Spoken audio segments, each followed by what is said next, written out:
무너지고 있었습니다. 이것이 하염없이 무너져 우리의 희망을 무참히 짓밟는 것은 아닌지 걱정이 되었습니다. 그렇게 어려운 상황을 맞이하게 된 시점에 우리가 그토록 어려워했던 상대를 만나게 되었는데요.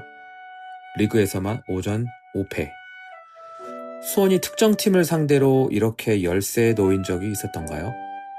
하필이면 이런 상황에서 맞붙어야 한다는 게 솔직히 걱정되는 마음도 컸습니다. 그런 마음으로 우린 목동을 향했지만 리그 6번째 맞대결만큼은 우리도 호락호락하지 않았습니다. 수원의 베스트 11은 새로운 시도와 새로운 전술로 조직적인 모습을 보여주었고 우린 어려울 것이라는 예상을 깨고 서울 이랜드 원정에서 귀중한 승점 3점을 가져올 수 있었습니다.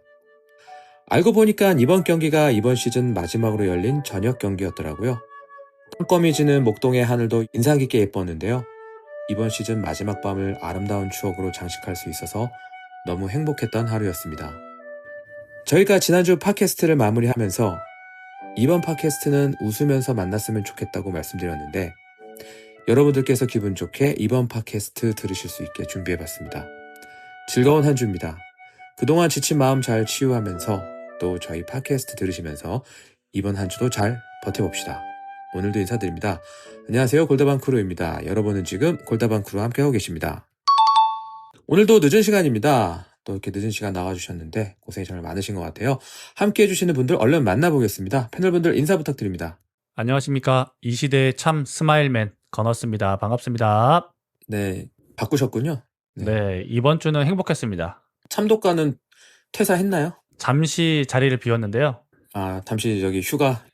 뭐 잠깐 외근 나가서요. 언제 돌아올지 나갔어요? 모릅니다. 예. 다음 주에 안 돌아왔으면 좋겠네요. 영원히 안 돌아왔으면 좋겠고요. 그렇죠. 또 계속해서 인사 나누도록 하겠습니다. 네, 안녕하십니까. 내년 데뷔해서 난지도 답사 다녀온 청주 사는 계란 강윤입니다. 네, 난지도 답사 오랜만에 다녀오셨는데 바로 강유님이 그 아이콘 매치 다녀오셨거든요. 어떠셨습니까? 네, 아이콘 매치에서 마이콘을 보고 왔는데요.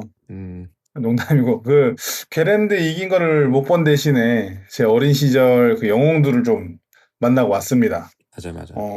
개인적으로는 즐거우면서도 좀 감상에 젖는 시간이었는데요.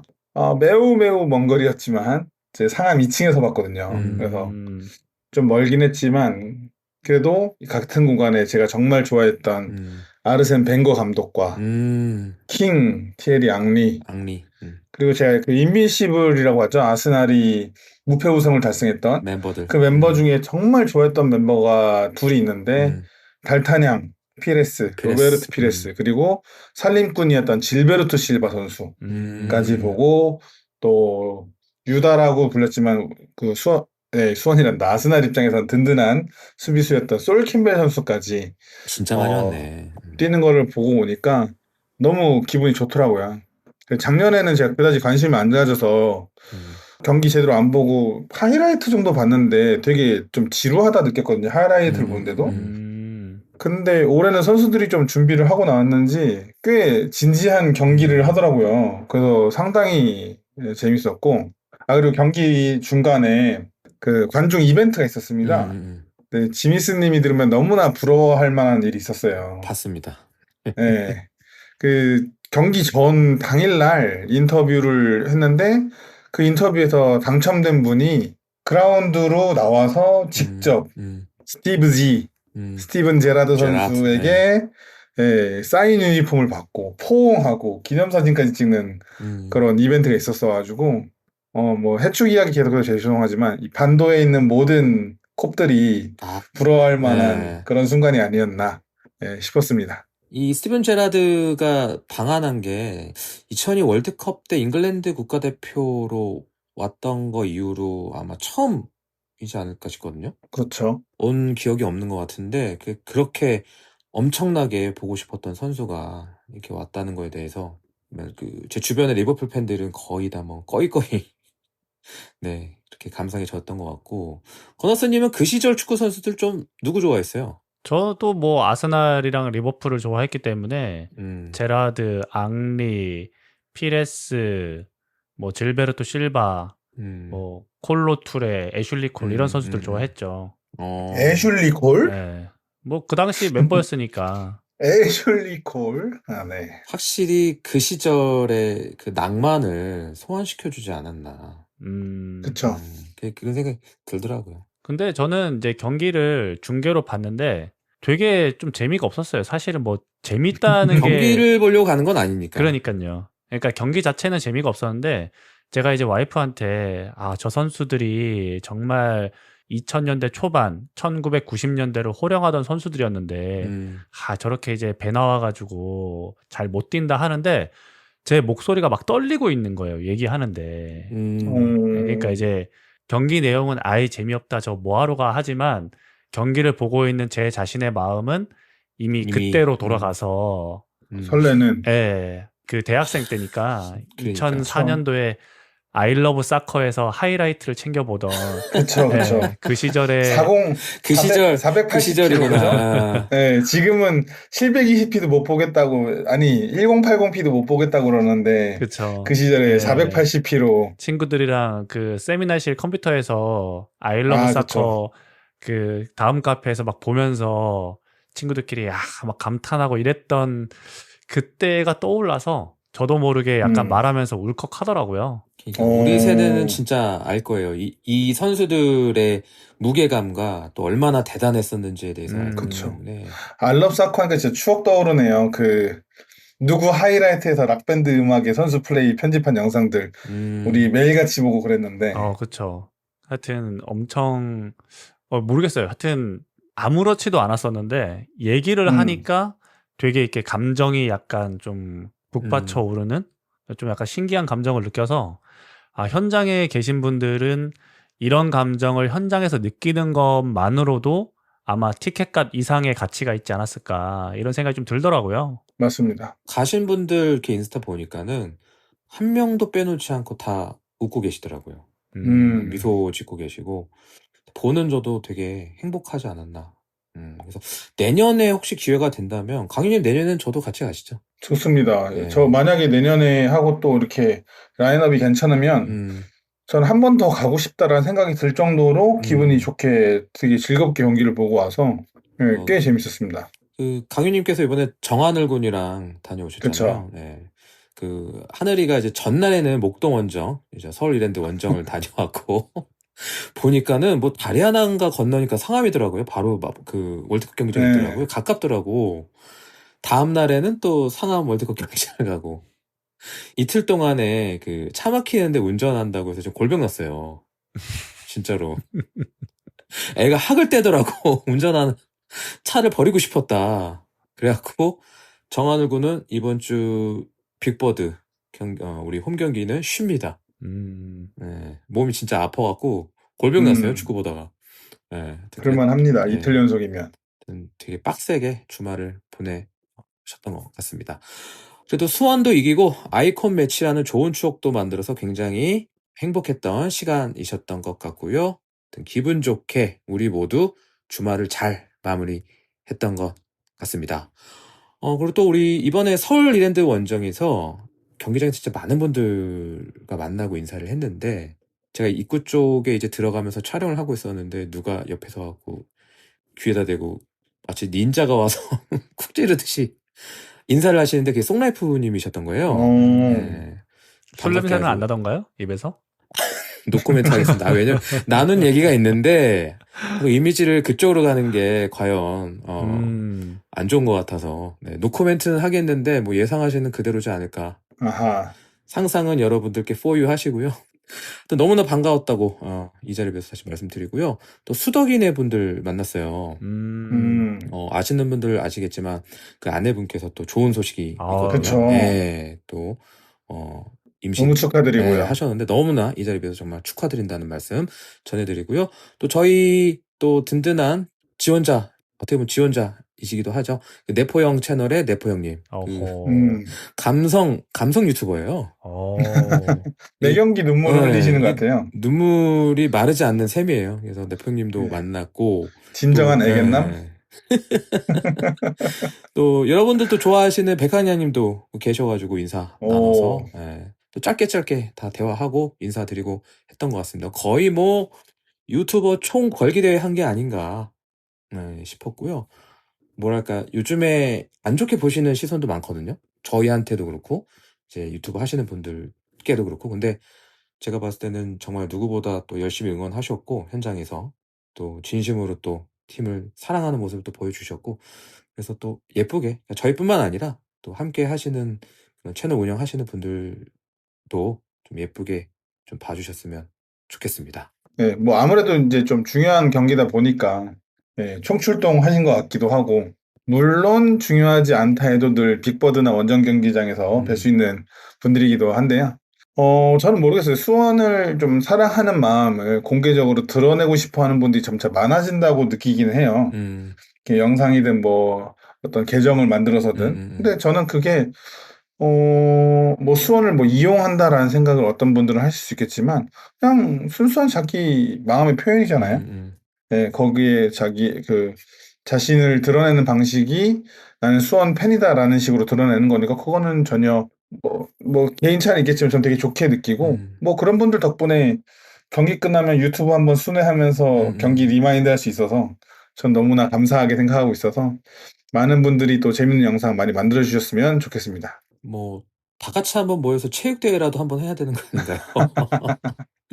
1세대 각 한 번 나올 것 같아요. 예. 그래도 1세대 유튜버의 대표인데 기강 좀 잡고 오셨는지 궁금하네요.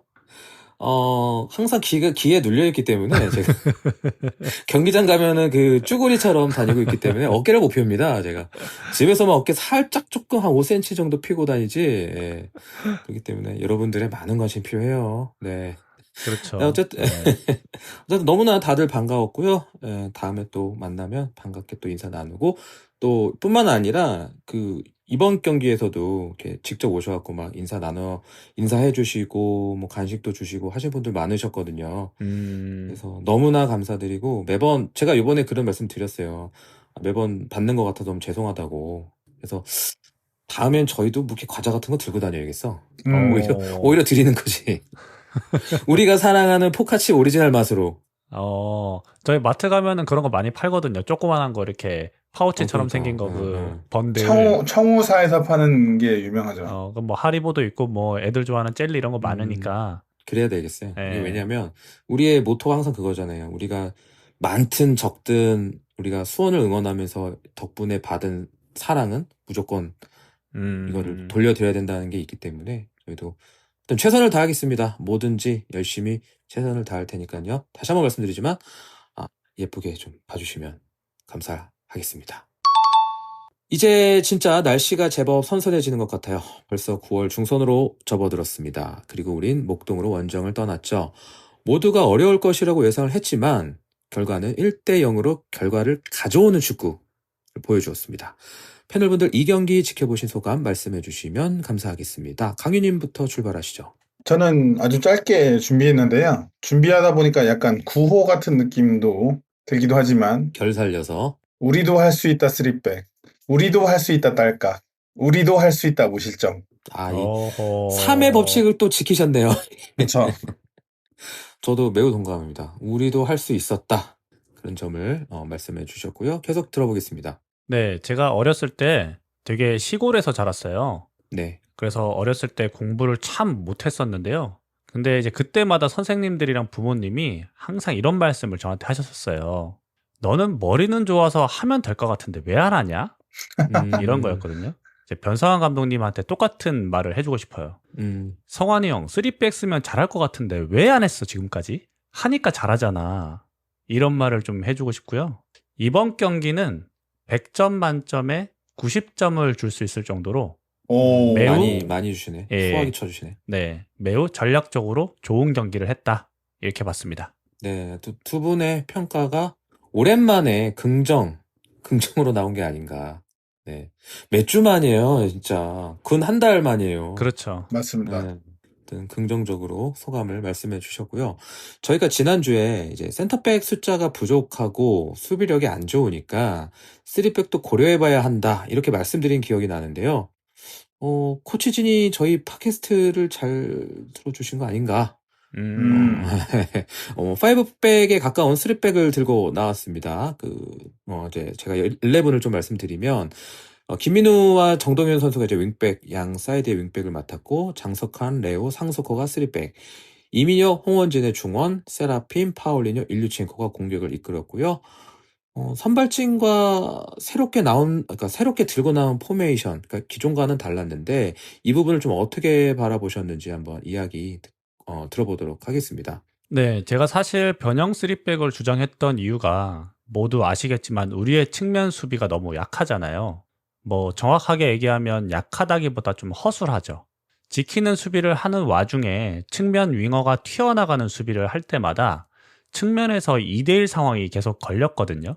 그래서 이런 허술한 수비를 좀 보완하고자 3백을 말씀드렸던 건데 저는 장석환 선수와 김민우 선수를 활용할 줄은 몰랐어요. 맞아, 네. 맞아. 그리고 3백과 4백을 넘나드는 전술적 운영을 보면서 변성환 감독이 정말 고민을 많이 했겠구나 하는 생각이 들었고요. 제가 지난번에 말씀드렸죠. 우리는 수비를 안 하니까 약한 거라고. 작정하고 수비하면 못 뚫는다. 그리고 점유율을 좀 내주더라도 효율적인 축구를 하면 되고 그놈의 공격적인 축구를 상황에 따라서는 버려야 한다. 제가 이렇게 말씀드렸잖아요. 네. 하니까 되잖아요. 우리도. 이번 되더라고요. 경기를 통해서 변성환 감독이 많은 걸 느끼지 않으셨을까 싶고요. 이 3백에서의 장석환, 김민우 선수의 재발견이 아주 인상 깊었습니다. 좋게 보셨군요. 네. 강윤님은 어떠셨습니까? 네, 우선 3백 조합이 좀 흥미로웠는데요. 저는 만약에 3백을 세우더라도 수비 라인을 좀 리딩할 수 있는 황석호 선수를 중앙에 세우고 그다음에 이제 왼쪽 스토퍼에 레오, 오른쪽 스토퍼로는 그날 가용할 수 있는 선수 자원을 봤을 땐 정동윤 선수가 나오지 않을까. 그래서 뭐 오른쪽 윙을 다른 선수가 보더라도 이렇게 예상을 했습니다. 우리가 이제 시즌 초에 레오 선수에 대해서 설명하면서 3백에 익숙한 선수다. 그렇죠. 감독님도 3백에 익숙해서 레오를 위한 3백을 뭐 고려 중이다 뭐 이런 얘기를 했었잖아요. 근데 여기서 좀 다른 거는 그 3백에서도 왼쪽 스토퍼 역할에 익숙한 게 레오 선수지 그러니까. 한 번도 중앙을 서본 적은 거의 없는 걸로 알고 있어요. 그 레오가 커리어를 통해. 근데 이 중앙의 레오, 그다음에 좌우에 오히려 장석환 선수와 황석호 선수를 내세우면서 상당히 새로운 조합을 세웠어요. 맞아요. 예, 그 의외의 조합이다 싶었는데 건너스님도 좀 얘기해줬지만 그런 부분들을 경기를 보니까 좀 납득이 되는 부분도 굉장히 많았고요. 그래서 수비적으로 안정적이면서도 공격적으로 지원이 잘 되는 전술적인 좋은 선택이었다라고 생각합니다. 이 이야기는 또 좀 뒤에서 마저 할 거고 경기 보면서 느꼈던 게 축구는 감독 노름이란 말이 좀 떠오르긴 하더라고요. 예, 확실히 감독이 잘 준비를 하면 완전 다른 팀이 되는 것처럼 느껴질 수 있겠다.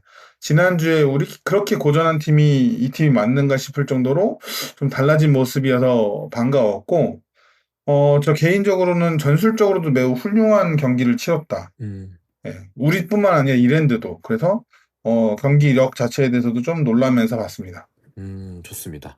왜 건너스님께서 그동안 이제 김민우의 영입은 실패에 가깝지 않나, 보여준 게 뭐 없지 않나 이런 말씀을 종종 하셨는데 이날 김민우 선수의 윙백 활용 꽤 괜찮지 않았나요? 활약상도 그렇고. 일단 제가 김민우 선수가 공격적으로 나왔을 때, 그러니까 이제 윙으로 나왔을 때는 조금 공격력이 약하다. 그렇기 때문에 김민우 선수 영입에 대해서 뭐 성공이냐 실패냐를 논하기에는 조금 이르고 굳이 따지자면 실패 쪽에 좀 가깝지 않을까. 제가 이렇게 이제 사석에서 말씀을 드렸던 것 같은데 이 김민우 선수가 전에 한번 3백이나 이런 윙백의 위치를 쓴 적이 있었다고 그때 한번 얘기를 했었잖아요. 네. 그래서 이번에도 확실히 그런 움직임, 그러니까 전술을 이해하는 능력 자체는 되게 뛰어났었다라는 생각을 좀 많이 했었고요. 수비할 때도 본인이 마크해야 되는 선수와 공간을 잘 막았었고 공격적으로 올라갈 때는 또 공격적인 역할도 잘 수행을 해가지고 기존에 제가 좀 평가했던 거를 다시 한번 좀 생각해봐야 되지 않을까 라는 느낌이 들 정도로 이번 경기 한정으로는 되게 잘했다고 생각합니다. 그 보니까는 전술적인 그런 주문이 많았었나 봐요. 계속 이제 김민우 선수 불러들이켜서 감독님께서 계속 지시를 하시더라고요. 유독 뭐 다른 선수들도 그랬겠지만 김민우 선수한테 유독 많이 그런 주문이 들어간 걸 봤을 때는 아무래도 이 3백 그리고 또 이기재 선수를 제외하고 내보냈잖아요, 김민우 선수를. 그렇죠. 예, 그래서 뭔가 전술적인 확실한 그런 컨셉을 갖고 나온 게 아닌가. 그리고 이 선수에게 확실한 롤을 부여했던 게 아닌가.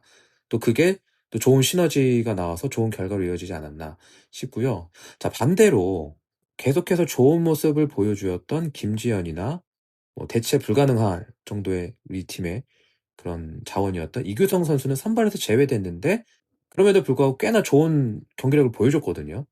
이 부분도 좀 의미하는 바가 있지 않을까 싶은데 강윤님 어떠세요?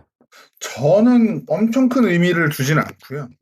그러니까 컨디션이 좋았다면은 이민혁 선수가 맡았던 역할을 그대로 이규성 선수가 맡았어도 어느 정도의 결과는 나왔을 거다라는 저는 생각을 해요. 근데 물론 활동량의 차이는 있겠지만 감독님이 이제 경기 후 인터뷰에서 말한 것처럼 이규성에게 충분한 휴식을 줄 수 있는 경기여서 이번 경기가 또 큰 의미가 있었고 그런 와중에도 승리를 했기 때문에 그 선수들에게도 어떠한 자극이 될 수 있다. 이 정도로 해서의 좋은 경기고 전 다음 경기에 바로 이규성이 선발로 나오지 않을까 생각을 해서 뭐 이규성을 제외하고도 이겨서 어떤 큰 뭔가 있다 이렇게까지는 하긴 아직은 좀 이르고 뭐 이런 경기가 여러 차례 되면서 수준급의 경기력이 나오고 반복이 된다면 뭐 그런 생각이 들 수 있지만 이제 한 경기이기 때문에 그렇고 그렇지만 또 이규성 선수에게도 좋은 자극이 되지 않았을까 싶은 생각도 있네요. 예, 본인이 없는 경기에서 어쨌든 팀이 멋진 모습을 보여줬으니까. 그리고 김지현 선수는 우리가 이제 계속적으로 얘기하지만 애매한 부분이 있었잖아요. 예. 이 선수를 활용하기 위해서 팀이 어떤 표현을 써야 되는지 모르겠지만 소모되는 게 있다라고 생각을 했어요. 팀의 자원이 소모된다라고 해야 되나요? 다른 자원들의 장점이 조금 네. 덜 발휘되는 부분이 있었죠. 네, 네. 그런 표현으로 이제 자원이 소모된다 이렇게 그러니까 이 선수를 사용하기 위해서 들여야 될 투자값이 많다. 뭐 이런 식으로 표현할 수도 있겠죠. 근데 또 어떤 몇몇 경기들에서는 몇몇 경기라고 하기는 좀 그렇죠. 그래도 꽤 적지 않은 경기에서는 결과값을 보여줬으니까 그 투자를 포기할 수도 없었던 거고. 그런데 이 선수를 배제하고도 분명히 좋은 기회가 저는 좋은 방식이 있을 거라고 얘기를 계속적으로 드렸고 그 방식이 좀 더 팀을 운영하는 데 효율적이고 효과적일 수 있다. 합리적일 수 있다라는 생각을 좀 해왔어요. 파울리뉴 선수나 일루셴코 선수가 김지현을 위해서 소모되는 부분이 있다라고 생각을 했기 때문에. 근데 제가 생각했던 그 김지현을 제외한 구상이 이번 경기에서 좀 잘 맞아떨어진 게 아닌가라는 생각이 좀 들어서 김지현 선수를 쓰는 방식에 대해서도 이제 감독님이 좀 고민을 해야 되지 않을까. 지금과는 좀 다른 방식으로 써야 되지 않을까라는 생각을 하고 이번 경기가 지난 경기 혹은 또 그 지난 경기에 비해서 일류첸코 선수의 터치가 확연하게 늘었던 경기거든요. 네, 아무래도. 네. 네, 그걸 보면 이 일류첸코라는 선수를 어떻게 써야 되는구나라는 거를 또 다시 한번 확인할 수 있어서 그런 것도 감독님이 좀 참고를 해서 경기 운용을 하고 팀을 운용했으면 좋겠다라는 생각도 좀 드네요. 조금 늦은 감은 있는 것 같은데 감독님이 달라졌어요. 네, 실리 축구로의 그런 기환을 보여준 거 아닌데 이 부분은 건어스님 좀 어떻게 생각하시는지? 그러니까 우리가 항상 상대를 두들겨 가면서 팰 수는 없죠. 우리가 맞을 때도 있으니까. 근데 항상 이제 전 시간에도 얘기했듯이 수원은 항상 공격적인 팀이고 상대를 압도해야 되고 선제골을 넣어야 되고 엄청난 공격 축구로 이겨야 된다. 사실 그걸 누가 정했는지는 알 수 없거든요. 변성환 감독이 정했다니까요. 예, 그러니까 본인이 정했는데 네. 수원이 그런 팀은 뭐 저는 사실 아니라고 생각해요. 세상에 그 어느 팀도 뭐 하다못해 레알 마드리드나 맨시티도 강팀과의 경기에서는 수비 전술을 짜거든요. 그게 맞는 거죠. 압도할 만한 스쿼드가 아닌데. 근데 이제 어쨌든 뭐 한 팀에게 5연패를 당했던 어떻게 보면 변성환 감독이 본인만의 전술로 어떻게든 결과를 내려고 하는 그런 고집을 부렸을 수도 있는데 네. 우리가 현재 그런 상황이 아니었기 때문에 진짜 실리를 추구할 수밖에 없는 상황에서 감독이 정말 고심 끝에 현명한 결정을 하지 않았나라는 생각을 하고요. 뭐 이제 상대 팀에 따라서 이제 달라지겠죠. 우리가 그렇다고 계속 이렇게 내려앉은 축구를 하지는 않을 그렇죠. 테니까. 예, 그래서 다가오는 뭐 인천전이나 부천전 강팀과의 경기에서 우리가 어떻게 좀 준비를 할지 지켜보는 또 재미가 있을 것 같습니다. 저는 아직 이제 완벽하게 실리 축구를 구사한다 아니면 변상환 감독이 변했다라고까지는 이르다고 생각을 해요. 다음 경기 되면 다음 경기 되면 어떻게 변할지 모르기 때문에. 그리고 작년에도 뭐 실리 축구를 한다고 했지만 전남전이었나요? 그 경기만 그랬고 결국엔 또 다시 자기가 하고 싶어 하던 거 하려다가 좀 좋지 않은 결과들을 좀 맞이했잖아요. 그래서 아직까지는 그것에 대한 판단은 좀 유보해야 된다고 생각을 하고, 권호수님과 어떻게 보면 이제 궤를 같이 할 수도 있는데, 가끔 보면 감독들이 이제 변성환 감독 한 명에게 두고 한 얘기 아니라, 현대 축구라는 그 개념을 이제 받아들인 감독들이 팬들 위해 재밌는 축구를 해야 된다라는 어떤 강박에 좀 시달리는 것 같아요. 그리고 그 재밌는 축구는 공격적인 축구다라는 강박까지도 같이 있는 것 같다는 생각을 좀 합니다. 그래서 그 재미있는 축구를 보여주기 위해서 우리는 공격적으로 나서야 된다라고 굉장히 자기 체면에 가까운 어떤 상태로 모든 걸 준비한다는 느낌을 좀 받습니다. 근데 어떻게 생각할지 모르겠어요.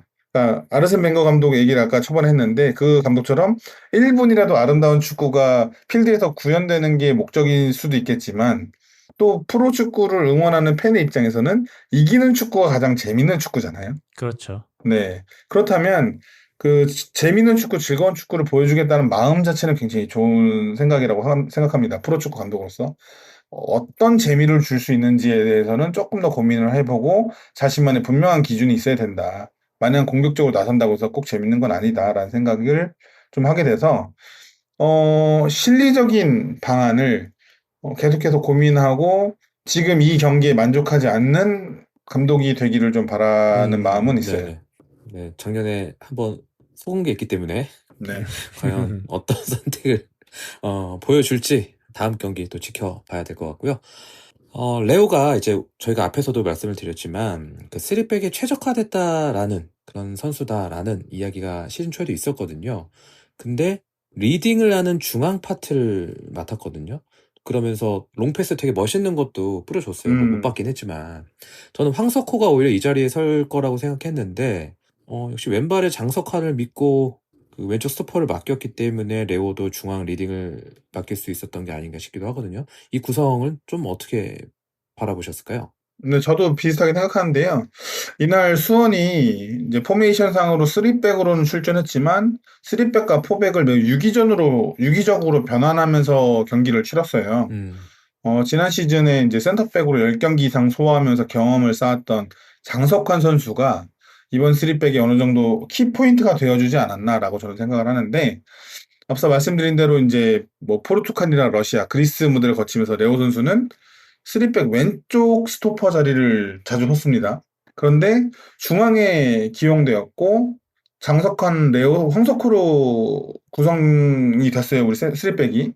그리고 우측 윙백으로 정동윤 선수가 출전을 했습니다. 근데 요게 굉장히 이제 좋은 포석이 된 게 상황에 따라서 장석환이 넓게 벌려주면서 그리고 정동윤 선수가 아래로 내려와주면서 포백 형태를 만들었다가 또 어떤 상황에서는 김민호가 내려오면서 5백 형태도 만들고 다시 장석환만 내려오고 김민호 올라오면서 3백 이거를 굉장히 유기적으로 잘 상황에 맞춰서 사용해 주면서 전술적으로 매우 좀 완성도 있는 3백 전술을 사용하지 않았나 이런 생각을 하고 이게 가능한 건 저는 그래도 장석환 선수가 유소년 시절에는 풀백 포지션을 맡았고 성인 무대 와서는 센터백의 경험을 쌓았기 때문에 이게 프로 경기에서 바로 가능할 수 있는 원동력이 되지 않았나라는 생각이 듭니다. 그래서 작년에 장석환 선수의 센터백을 보면서 많이 괴로워하셨던 팬분들이 있던 걸로 아는데 그런 경험들이 어쨌든 헛된 건 아니었다라는 생각을 저는 좀 했고요. 또 이제 수비적으로는 그랬다고 하면 재밌는 게 공격적으로는 황석호에서 시작하는 오른쪽이 꽤 좋았습니다. 어떤 거였죠? 네, 이번 경기에서 가장 많이 패스를 준 그 횟수를 보면 레오가 황석호에게 16회, 황석호가 정동윤에게 16회를 보낸 게 가장 많이 패스를 주고받은 횟수예요. 그리고 황석호가 정동윤에게 16회 보냈잖아요. 그리고 정동윤이 세라핌에게 11회 패스를 성공시킵니다. 이렇게 하면은 패스 횟수만 말해도 흐름이 보이죠? 레오가 황석호에게, 황석호가 정동윤에게, 정동윤이 세라핌에게. 이 오른쪽 공격이 패스가 원활하게 전달되면서 오른쪽 공격이 굉장히 활발해졌고 또 세라핌에게 굉장히 좋은 지원이 갔다라고 봤고요. 세라핌은 또 6회 공격 진영 패스를 성공시켰는데 이날 출전한 전방에 투입된 선수들 중, 공격기에 투입된 선수들 중 가장 많은 공격 진영 내 패스였어요. 이 6회가. 그러니까 즉 그만큼 세라핌의 공이 많이 간 만큼 어떤 기회 창출에 있어서 세라핌의 역할이 좀 컸다. 이런 걸 생각했을 때는 수비적으로는 김민호까지 내려와주면서 왼쪽에서 에울레르를 잘 막아내는 형태를 취했다면 또 오른쪽에서는 황석호에서 시작하는 오른쪽 공격이 좀 좋았다. 이렇게 봤습니다. 네, 이어서 또 들어보겠습니다. 저는 이제 장석환 선수를 믿었다기보다는 이 전체적인 구상으로 인한 거라고 좀 봐야 할 것 같거든요. 그러니까 예를 들어서 말씀을 드리면 황석호 선수가 만약에 중앙에 위치를 하게 되면 정동윤 선수가 이제 오른쪽에 위치를 해야 되거든요. 그러면 오른쪽 네. 윙백에 서야 되는 선수가 사실 없어요. 예, 물론 뭐 이민혁 선수가 오른쪽으로 빠지고 한 칸씩 당겨서 뭐 파울리뉴 선수가 안으로 들어올 수도 있는데 그런 것보다는 이 황석호 선수와 레오 선수가 중앙을 그러니까 점령하면서 이 장석환 선수가 넓게 위치해서 때로는 3백, 때로는 4백 이렇게 위치하는 게 우리가 후방에서 빌드업 하는데 더 효율적이다라고 판단을 한 것 같아요. 와이드 스토퍼 또는 뭐 와이드 센터백 이렇게도 부르는 것 같더라고요. 네. 그러니까 뭐 어떻게 보면 이게 장석환 선수를 믿었기 때문에 가능한 전술이다라고 생각할 수도 있을 텐데 어쨌든 뭐 장석환 선수가 센터백도 가능해서 뭐 이런 걸 했다기보다 우리 현재 가용할 수 있는 선수진들 중에서 가장 최적화된 위치를 어디에 놓는 게 좋을까를 고민했을 자연스럽게 때는 찾다 보니까 예, 그렇게 판단을 했을 거라 생각하고요. 강윤님께서 말씀해 주신 대로 실제로 황석호 선수가 그냥 포백을 쓰는 것처럼 굉장히 많은 패스와 빌드업 시발점 역할을 했거든요. 그렇기 때문에 장석환 선수가 후방에서 3백의 한 축으로서 뭔가를 했다라고 보기에는 좀 어려울 것 같고 이제 강윤님 말씀하신 대로 이제 수비적인 측면에서는 김민호 선수와 함께 이제 서울 이랜드의 에울레르 선수를 잘 막아줬고 또 경기장을 넓게 사용하면서 풀백처럼 위치를 하면서 이랜드의 선수들을 잘 끌어당기는 그런 역할도 했기 때문에 센터백으로서의 장석환 선수보다는 스토퍼도 볼 수 있고 그러니까 풀백 뭐라고 해야 되죠? 약간 이 가짜 풀백과 같은 역할, 그러니까 가짜 스토퍼와 같은 역할 그런 전술적인 역할을 잘 수행해줬다. 뭐 그거를 뭐 믿었기 때문에 가능했다라고 하면 그렇게도 볼 수 있을 것 같다. 라고 생각합니다. 자연스러움과 믿음이 합쳐진 상황이지 않았을까 싶고 조금 다른 사례긴 한데 저는 장석환 선수의 이 왼쪽 스토퍼 뛴 걸 보니까 예전 그 첼시 아스필리쿠에타 아시죠? 네. 예, 그것도 탄코. 탄코는 이제 오른발잡이지만 이제 그 포지션에 그 첼시가 한창 잘 나갈 때 3백 썼잖아요. 그때 보여줬던 그 되게 와이드하게 움직이고 윙백처럼 나갔다. 또 이 선수가 윙백 출신이거든요. 그걸 저는 살짝 봤어요. 장석환한테서. 살짝. 그래서 본인의 장점을 좀 더 발휘할 수 있지 않을까 앞으로도 그런 생각도 드는 것 같더라고요. 어쨌든 너무 잘해서 기특했던 것 같아요. 그 기존 경기에 좀 몇 번 오랜만에 나와서 좀 실수도 하고 뭐 이랬었잖아요. 그렇죠. 그래서 좀 불안한 감은 살짝 있었는데 그래도 꽤나 잘해줘가지고 너무나 고마웠던 것 같습니다.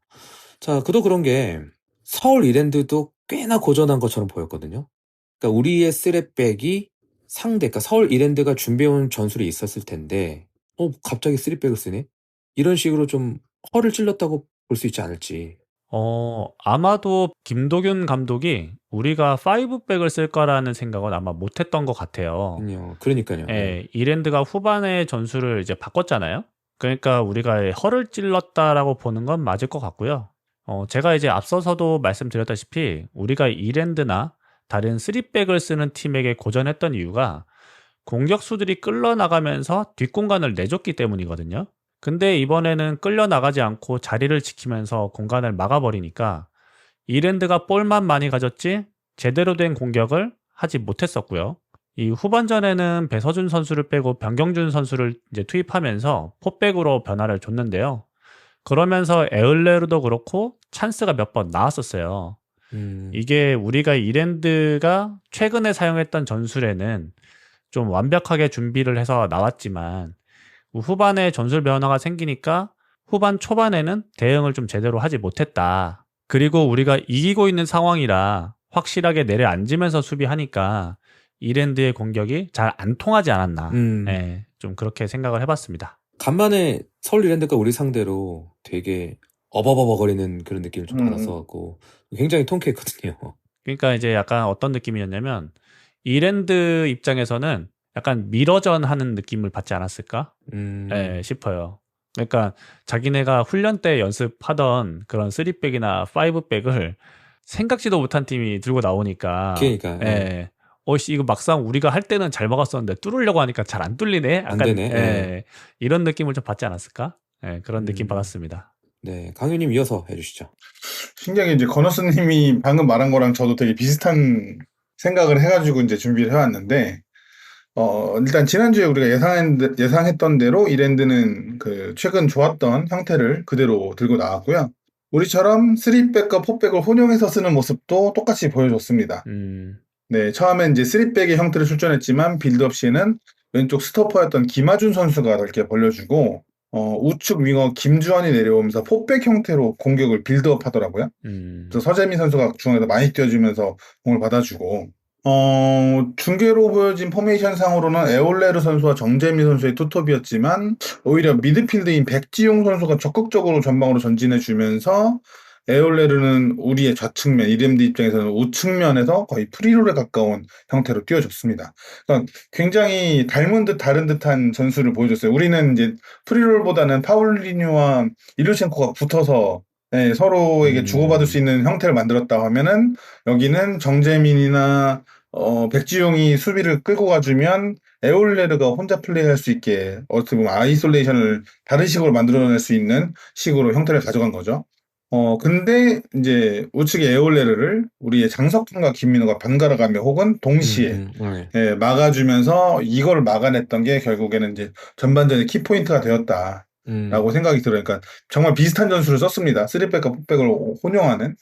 근데 거기서 조금 더 좋은 방식을 가져간 게 수원이었고, 그래서 저도 똑같이 건우스님 말씀하신 것처럼 이랜드가 좀 당황스럽지 않았을까라는 생각을 했어요. 얘네 뭐지? 그러니까. 그리고 이랜드가 또 지난주에도 말씀드렸지만 순간적인 압박을 시도하는 팀이라고 했습니다. 전방에 갑작스럽게 수를 높이면서. 근데 그럴 때마다 우리가 이제 뭐 3백 형태면 3백 형태 아니면 4백 형태면 4백 형태를 세우니까는 거기서 올 때 당황하는 거잖아요. 근데 유기적인 형태를 이미 취하니까 이랜드가 올라와도 넓게 벌려지면서 형태를 자유자재로 바꿔가면서 압박을 좀 못하게 만드는? 이렇게 표현해야 될까요? 네네네. 압박이 너무 그러면 깊게까지 올라오게 해야 되는 형태를 만들더라고요. 넓게 벌려주면서. 그러면 전체적으로 라인이 끌어올리니까 자기들도 뒷공간에 대한 경각심이 생기고 그러면 올라오는 정도를 아무래도 조절할 수밖에 없잖아요. 그런 상황을 연출한 게 어쨌든 저는 꽤 흥미롭다라는 생각을 했고 또 뭐 이랜드가 압박을 하더라도 어쨌든 롱킥으로 한 번씩 또 벗어나는 장면도 굉장히 좋았어서 전술적으로 서로 좀 재미있게 잘 부딪혔고 거기서 어쨌든 조금 더 잘 준비된 게 수원이지 않았나라는 생각을 하고 후반에는 이것도 이제 건호스님 잘 설명해 주신 것처럼 빠른 발을 가진 변경준이나 조상준 같은 선수들을 활용하면서 전통적인 포워드를 다 빼버립니다. 그리고 수원의 뒷공간 혹은 좀 발이 느릴 수 있는 이 센터백 선수들의 그 속도를 노리면서 뭐 매우 위험한 상황도 연출되긴 했어요. 이거 보면서 김도균이 확실히 좀 좋은 감독이다. 경기 중 대처도 꽤나 괜찮은 감독이구나라는 생각을 좀 했고 그렇지만 또 양영모 선수가 좀 빠르게 판단해주면서 이번 경기에서는 나와주면서 막거나 아니면 3백 선수들도 서로 간의 커버 플레이를 좀 해주더라고요. 이런 것들이 잘 되면서 무실점을 막아내서 경기 후에 김도균 감독이 인터뷰에서 한 것처럼 양 팀 모두 좋은 경기를 했고 꽤 수준 높았다. 이런 식으로 지면 자기는 좀 아쉽진 않을 수도 있겠다. 이런 얘기를 하더라고요. 또 멋있게 말씀하셨네요. 그래서 저는 K리그2에서는 꽤나 수준급의 전술 대결이지 않았나라는 생각을 좀 했습니다. 확실히 그 1대 0이라는 득점으로만 평가될 수는 없는 경기였던 것 같아요. 굉장히 그 네, 보이지 않는 감독님들의 그 수싸움이 느껴졌거든요. 네. 그냥 그 빠르게 대처해서 변화를 들고 나온 그 후반전의 서울 이랜드도 좋았고, 또 거기에만 또 잘 대응하는 우리 수원의 모습도 좋았고, 제가 그 김덕균 감독님을 개인적으로 굉장히 높게 평가하잖아요. 그건 아실 그렇죠. 거고. 네. 그래서 그런 전술가들과 우리 변성환 감독이 붙었을 때 저는 우위를 점한 적은 한 번도 없었다고 생각했는데, 이번에 그걸 깨달은 거에서 제가 굉장히 기뻤어요. 아, 우리 성환이 형 전술가다. 이제 이 타이틀을 한번 부릴 수가 있어갖고 너무 좋았고, 어쨌든 정말 말씀하신 대로 너무 수준 높은 경기를 또 우리가 승리로 갖고 와서 더욱더 기쁨이 배가 되지 않았을까, 그렇게 또 생각을 해봤습니다. 왜 예전에 서울 이란드랑 우리가 홈에서 붙었을 때 우리는 연승 중이었고, 그래서 하던 거를 가져올 수밖에 없는 구조였고, 서울 이랜드는 상황이 계속 연패 중이었기 때문에 변화를 줘야 되는 시점이었다 싶었는데, 이번에 정확하게 반대로 복수하지 않았나. 그렇죠. 그 부분도 네. 확실히. 네, 굉장히 통쾌했습니다. 뭐 에울레르도 잘 지워버렸죠, 뭐.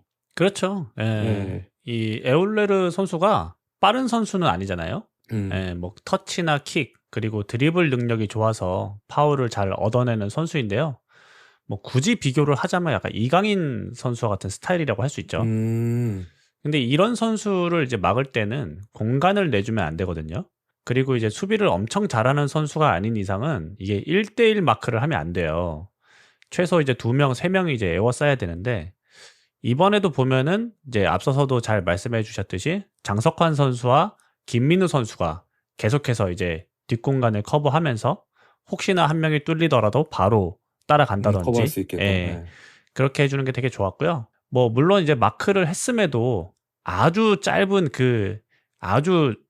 그런 공간에서의 그런 위험적인 장면도 나왔기 때문에 역시 클래스를 보여주긴 했지만, 예, 이 선수가 다른 경기와 비교를 한다면 뭐 거의 지워졌다고 봐도 무방할 정도의 그런 활약이 아니었나 이렇게 생각합니다. 아니, 이게 정하늘이 보다가 계속 그러는 거예요.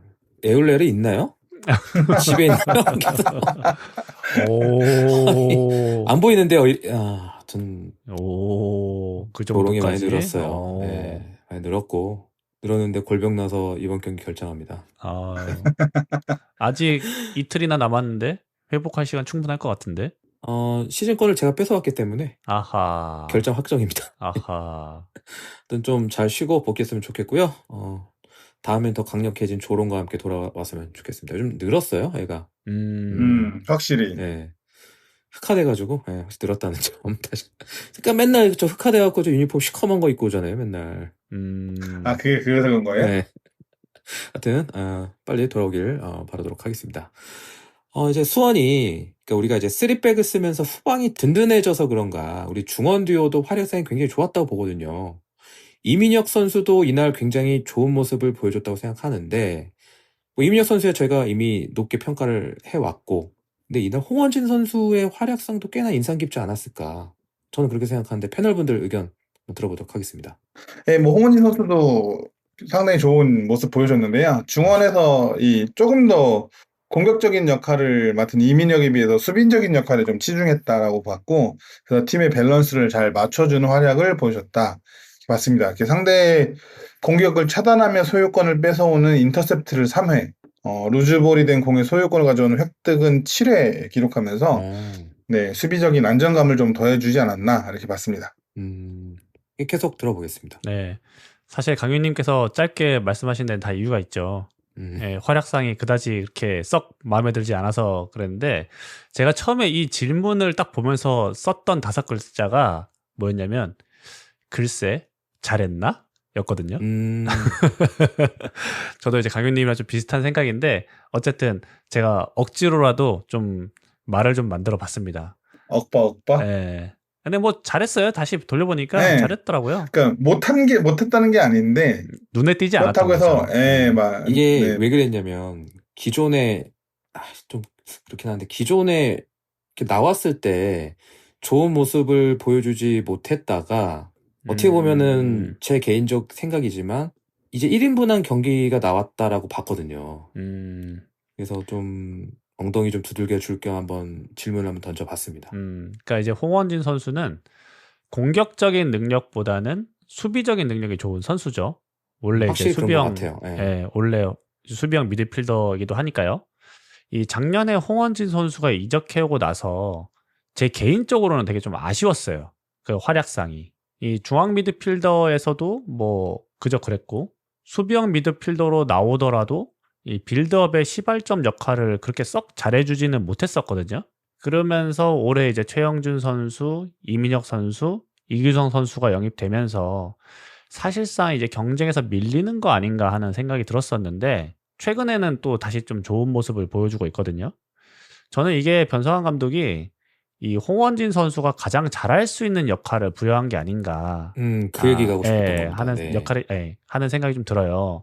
왜냐면은 이 선수가 뭐 다들 아시겠지만 뭐 탈압박이나 전진 패스나 뭐 전직 능력이 좋은 선수는 아니거든요. 그러니까 후방에서 이 빌드업의 시발점 역할을 이제 하려고 하다 보니까 계속해서 상대의 압박이나 그런 견제 때문에 고전을 많이 했었는데 그럼에도 변성환 감독이 계속 이런 역할을 줬었어요, 작년에는. 그러니까 선수가 잘할 수가 없었던 거거든요. 근데 올해는 이런 역할 다 빼고 이번 경기에서는 빌드업 역할 줄여주고 후방에 머무르면서 수비에 좀 치중을 해라. 상대 뒷공간을 커버한다든지 아니면 뭐 상대의 미드필더를 적극적으로 압박을 한다든지 이런 역할을 부여하면서 그렇게 눈에 띄진 않았지만 적재적소에 잘 나타나는 그러니까 팀의 밸런스를 굉장히 잘 잡아주는 그런 역할을 했다라고 좀 생각을 하고요.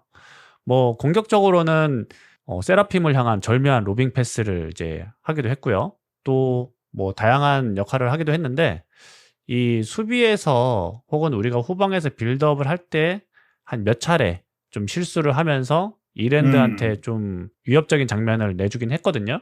그래서 아직까지는 좀 성에 차진 않지만 그래도 최근에 보여줬던 그런 모습 중에서는 그래도 가장 좋은 모습이 아니었나 이렇게 생각을 합니다. 건우스님 말 들으니까 제가 이제 얘기하고 싶은 게 조금 생기는데 이 선수가 청주에서 수원으로 올 때, 제 기억으로, 그리고 이제 그 당시 이제 우리가 했던 말들을 좀 찾아봐야겠는데, 제 기억으로 보면, 공격적인 역할을 좀 더 기대를 했을 거예요. 왜냐면 충북 청주에서는, 이게 이제 너무 세분화된 용어를 쓰는 게 좀 어려울 수 있지만, 딥라인 플레이메이커라는 역할이 있거든요. 그렇죠. 네. 수비적으로 많이 뒤로 쳐져서 뒤에서 경기를 조율하는. 그래서 제가 홍원희 선수를 데리고 왔을 때 계속 얘기했던 게 뭐냐면 이 선수는 중앙선 라인 왼쪽쯤에서 공을 잡아서 롱킥 때릴 때 굉장히 위협적인 선수다. 킥이 좋기 때문에 충북 청주에서는 그렇게 썼다. 근데 왜 우리 팀 와서는 자꾸 짧은 패스로 전진 패스를 시도하게 만드냐 라는 얘기를 했었습니다. 그런 류의 선수였어요.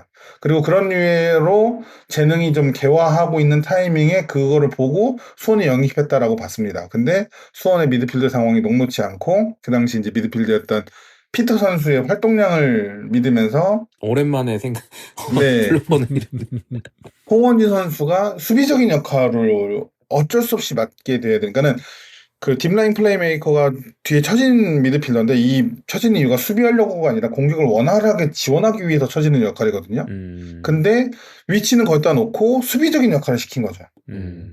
그러면서 이 선수가 굉장히 어려움 겪었고 결국에는 폼도 좀 저하됐다라고 좀 봤어요. 그래서 충북 청주 시절에는 종종 보여주던 중거리 슛도 거의 보여주지 못했고 멋진 롱킥도 거의 나오지 않았는데 결국에는 이 선수가 그쪽으로 재능이 괴화하려던 걸 멈추고 지금에 와서는 다시 수비적인 역할로 돌아서긴 했습니다. 그래서 이 선수 개인에게 있어서는 저는 제 개인적으로는 수원으로 이적이 굉장히 아쉬운 선택이 될 수도 있겠다라는 생각은 해요. 이 선수 개인의 성장으로 생각하면.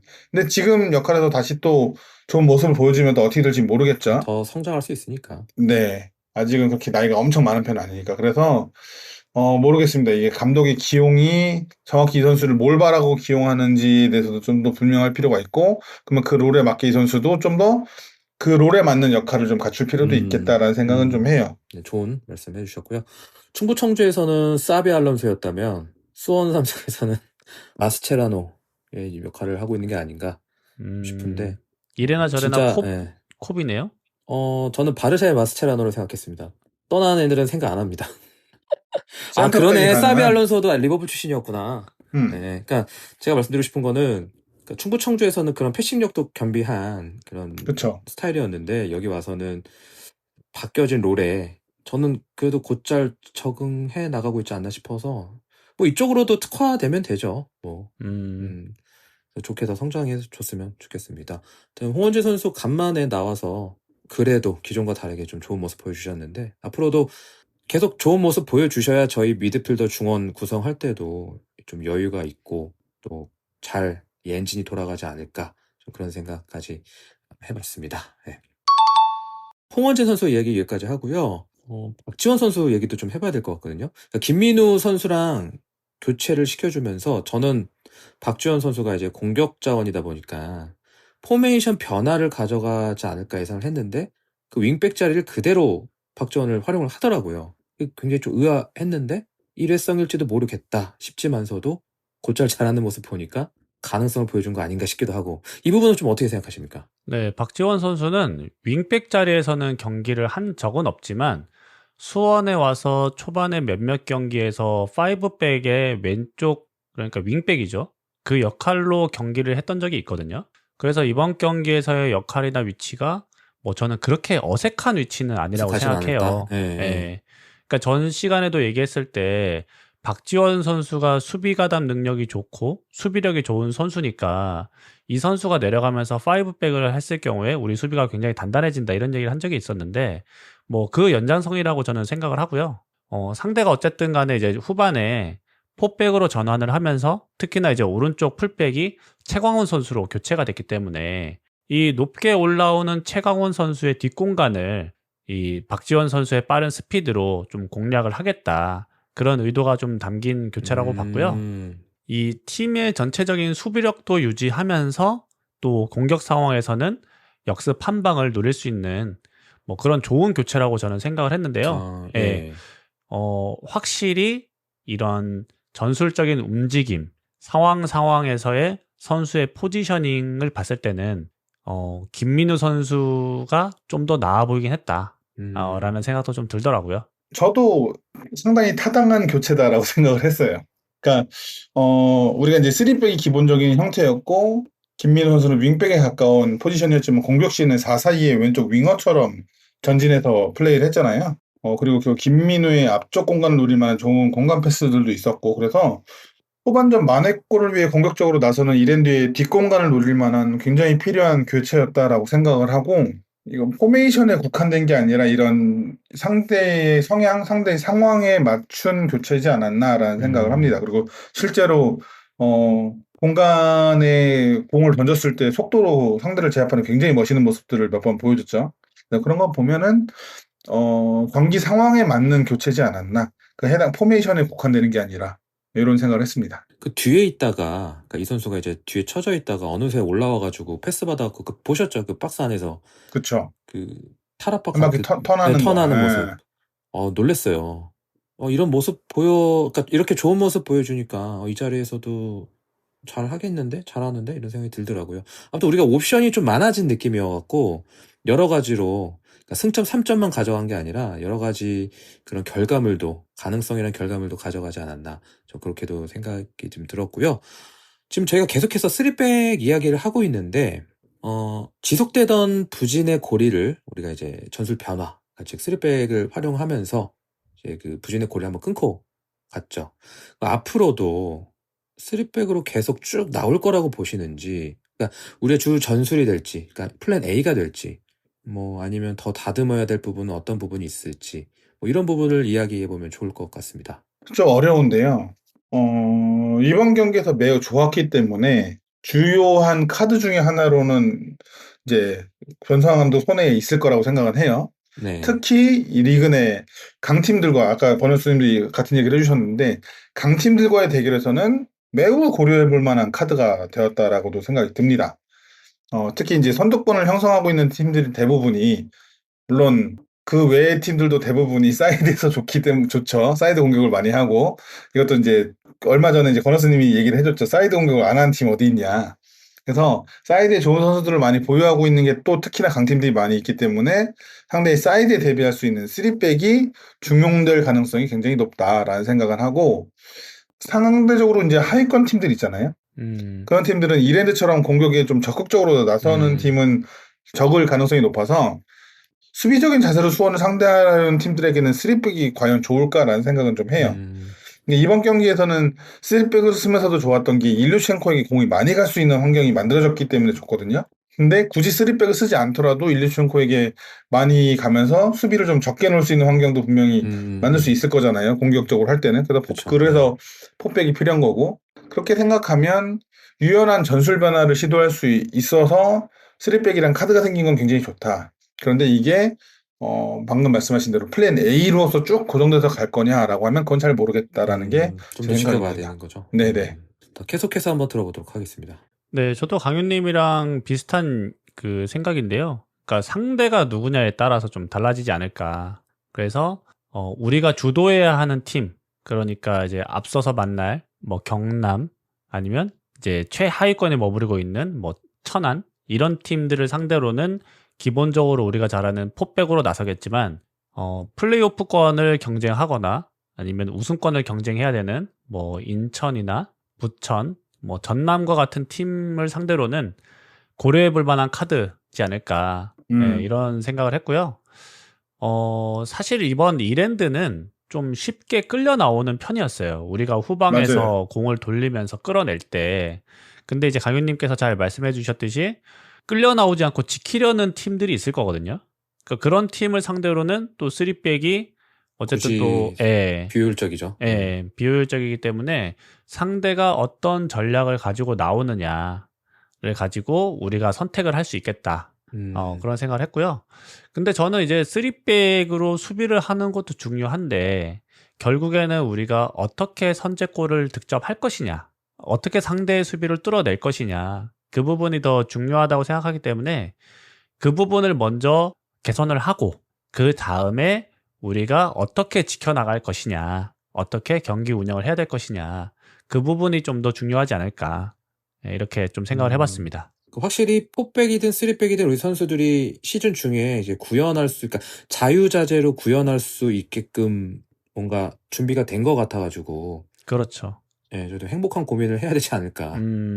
사실 이게 이번 3백은 급조된 거라고 생각할 수 없을 정도로 꽤나 완성도가 있어 보여서, 어쨌든 카드는 분명히 하나 생긴 건 확실하다. 그래서 이 카드를 변성 감독이 굉장히 효율적으로 그 도박사들의 능력이잖아요. 어떤 카드를 낼지 모르게 블러핑하는. 아무튼 그렇게 도박사처럼 어떤 카드를 낼지 모르게 계속적으로 상대를 이제 혼돈을 줄 수 있는, 과거 신태용 감독의 트릭과 같은 그런 카드가 이제 생기지 않았나, 이런 거를 봤을 때 굉장히 긍정적이라고 볼 수도 있겠어. 확실히 이제 상대에 따라서 우리도 이제 대응할 수 있는 그런 옵션들이 늘어났기 때문에 잘 정말 선택해가지고 남은 경기 전승으로 한번 이끌어 주셨으면 좋겠습니다. 이런 얘기도 해봐야 될 것 같아요. 그 경기 전반적으로 상대가 너무 거칠었던 거 아닌가. 특히나 세라핌 쪽으로는 굉장히 좀 타이트하게 끊어내려고 했던 것 같아요. 서울 이랜드가. 저는 한편으로는 선수들이 안 다치고 끝난 것도 참 다행이다, 이런 생각도 좀 들었거든요. 근데 원래 이랜드가 거친 팀이에요. 지난번에 말씀드렸듯이 리그2에서 파울 2위가 이랜드거든요. 근데 이번 경기로 1위로 올라섰더라고요. 한술 더 뜨셨군요. 네, 원래 좀 파울이 많은 팀이고 이랜드가 경기 평균 13.8개를 하는 팀입니다. 평균적으로. 근데 이번 경기에서 14개의 파울을 범했으니까 평균보다 조금 더 했네요. 그냥 뭐 평균만큼 했어요. 그렇기 때문에 뭐 이번 경기 한정으로 뭐 더 거칠었다 이런 건 아닌 것 같고요. 다만 그런 거친 파울이 많았던 거에 비해서 치즈가 2장밖에 나오지 않은 거는 상당히 아쉽다, 이렇게 생각합니다. 제 현장에서 봤을 때는 그 세라핌 쪽으로 집요하다시피 그렇게 봉쇄를 하려고 했던 것 같은데, 역시 우리의 오른쪽을 꺾으려고 그렇게 좀 파울을 해서라도 끊으려고 했던 거 아닌가, 그런 생각도 들거든요. 경고받지 않을 수준으로 전 거칠게 나왔다라는 생각을 해요.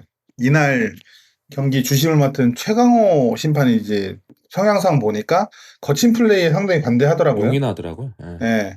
근데 제가 느끼기에는 판정은 대체적으로 양측에 모두 비슷하게 줬기 때문에 억울하진 않다? 억울할 건 아니다라고 하지만 심판의 성향으로 인한 덕을 어쨌든 거칠게 나온 이랜드가 좀 더 보지 않았나. 네, 이렇게 봤고 상대적으로 전진해서 수비하는 상황이 좀 많았던 이랜드이기 때문에 세라핌 선수를 놓치면 뒷공간이 열리니까 세라핌을 향한 매우 강한 도전들이 좀 많았습니다. 세라핌 선수가 이제 플레이적으로 또 지금 이제 부상이지만 브루노 실바 선수랑 같이 제가 시즌 초반에 우리가 대승하는 경기들에서 이 부분을 얘기했던 적이 있는데 윙어로서 굉장히 매력적인 점 중 하나가 공중볼에 대한 대처가 되게 좋다는 부분인데요. 세라핌이나 브루노 실바 두 선수가 자신에게 공중볼이 오면 수비와 점프를 해서 공중 경합을 하는 게 아니라 몸싸움을 시도해서 수비가 헤딩을 시도하지 못하게 하고 공이 한번 떨어진 이후에 그 바운드 된 이후의 볼에 대해서 속도적으로 달려가서 공을 쟁취하는 방식을 사용해요. 굉장히 똑똑하고 지능적이다라고 할 수 있는데 한편으로는 이런 스타일이 강하게 나오는 팀한테는 굉장히 위험할 수도 있는 스타일이기도 하다. 그래서 브루노 실바가 좀 장기 부상에 지금 들어가 있기도 한데 그런 거 생각하면 또 그런 많은 견제 속에서도 쓰러지지 않고 견뎌주고 있는 이 철광항 세라핌이 서포터로서 매우 고맙다는 생각도 또 들게 되는 경기이지 않았나 이런 생각도 듭니다. 아니 또 여담이지만 제가 오늘 그 회사에서 식사하다가 K리그에 그냥 관심이 많은 일반 축구 팬 그 후배가 세라핌 칭찬을 그렇게 하더라고요. 자기 이제 수원 경기는 잘 챙겨보는 편인데 세라핌은 보인다. 지민님 때문에? 아니 뭐 저한테 잘 보일 필요는 없는 애거든요. 근데 이제 그 축구를 좋아해요, 이 친구가. 근데 보다가 이제 수원 경기를 보면 세라핌만 보인다. 잘한다. 이거 내년에 1부 리그에 뺏기는 거 아니냐 이런 걱정까지 해주더라고. 네. 그러니까 타인의 시선, 그러니까 제3자 입장에서도 지금 세라핌의 활약상이 눈에 보이나 봐요. 치달만큼은 뭐 리그 베스트긴 하니까요. 맞아요. 그래서 아마 이제 적응이 올해 끝났다라고 보면 내년에는 공격 포인트도 좀 더 늘어나지 않을까라는 생각도 좀 들어서 뭐 봐야 되겠지만 일단은 지켜야 되지 않을까. 임대잖아요 지금. 네. 그렇죠. 아마존에스에서. 또 치열할 수도 있겠네요. 아니 좀 조심해야 되는 게 꼭 이렇게 잘해가지고 완전 영입하면은 꼭 그 다음 시즌에는 그런 사례가 많죠. 버러우를 타는 경우가 많아서. 근데 뭐 세라핌 선수는 그럴 것 같지는 않은데 어쨌든 올 시즌 좋은 활약하면 완전 영입이 가능하면 영입하면 좋죠. 그렇죠. 우선 협상권이나 이런 게 있기를 바랄 뿐입니다.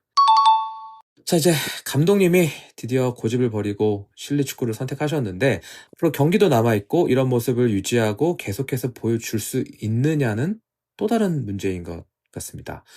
앞으로 우리 팀의 전망을 좀 어떻게 예상하시는지요? 까놓고 얘기해서 연승 가능할지 이런 부분도 궁금하고요. 이 경기로 인한 또 영향이라든가 이런 부분도 궁금하고요. 종합적으로 의견 들어보도록 하겠습니다. 네, 저는 지금부터가 진짜 좀 중요하다고 생각을 하는데요. 뭐 이랜드를 6경기 만에 이겼고 뭐 단순히 1승 이상의 의미를 가지긴 합니다만 또 어떻게 보면은 그냥 39경기 중에 1승이라고 생각할 수도 있거든요. 그래서 이번 경기에 승리에 취하면 안 된다. 뭐 다 털어내고 다음 경기를 준비해야 된다. 저는 이렇게 좀 생각을 하고요.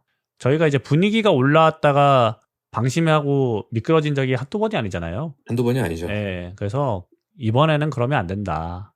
그래서 이 기세를 더 이어갈 수 있게 집중하고 또 매 경기를 결승전처럼 준비를 해야 된다. 이렇게 좀 생각을 하고요. 이 상대팀 입장에서 수원이 3백도 사용하는 팀이구나 하고 생각할 수도 있지만 솔직히 리그2에서 4백을 사용하는 팀보다 3백을 사용하는 팀들이 훨씬 많습니다. 그렇기 때문에 상대 입장에서는 그냥 3백을 상대한 팀이 하나 더 늘어났다 이렇게 생각할 수도 있어요. 그래서 이 만약에 3백을 우리가 계속해서 사용할 거라면 이제 앞서서도 말씀드렸지만 공격 상황에서 기존과 다른 공격 패턴을 보여줄 수 있느냐, 상대방의 허를 찌를 수 있느냐, 저는 이게 좀 더 중요하지 않을까 이렇게 생각합니다. 네, 상대방의 허를 찌르는 모습을 많이 보여주셔가지고 아주 요번처럼 상대팀이 어버버 될 수 있는 장면 많이 만들어 주셨으면 좋겠습니다. 네, 실로 아주 어려운 징크스를 이겨냈는데요. 징크스라는 게 깨진 이후에 바로 기세를 타는 게 되게 중요하기 때문에 이 다음에 만나는 경남과의 경기에서 좋은 경기력과 그리고 또 다득점으로 승리를 얻어낸다면 아주 좋은 기세를 앞으로 좀 탈 수 있지 않을까 이런 생각을 합니다. 그래서 이제 가장 우리를 좀 힘들게 했던 징크스죠. 이랜드 관련된 징크스, 이랜드를 못 이기던 징크스 이걸 드디어 깼으니까 이제 그다음 남은 징크스가 연승 징크스겠죠? 맞아요. 아우 지겨워. 네. 3연승 이상 못했던 징크스 좀 깨고 4연승, 5연승, 뭐 6연승 남은 경기 다 연승으로 좀 끝내면 뭐 마지막 가서는 어떻게 될지 모르는 상황이 오지 않을까라는 기대감도 좀 갖게 됩니다. 네, 이렇게 오늘 서울 이랜드전 이야기를 나누고 있는데요. 마지막으로 이 경기 이겼으니까 MOM 선정하고 진짜 오랜만에 하는 것 같은데 MOM 선정을. 네, 근 한 달 만에 하는 것 같습니다. MOM 선정하고 다음 경남전 대비한 이야기로 넘어가도록 하겠습니다. 각자 MOM 선정 부탁드립니다. 네, 저는 뭐 아마도 많은 분들이 그렇게 생각하지 않으실까 싶은데요. 저는 리오넬 민혁, 이민혁 선수를 MOM으로 선정하고 싶습니다. 네, MOM으로 이민혁 선수. 공식 별점에서는 득점을 한 일루션코 가장 그 MOM입니다. 공식 평점이 높습니다. 뭐 그렇긴 합니다만 이번 경기는 약간 좀 색다른 모습을 좀 본 것 같아요. 이민혁 선수의. 그래서 뭐 물론 좀 아쉬운 면도 있긴 했지만, 그렇죠.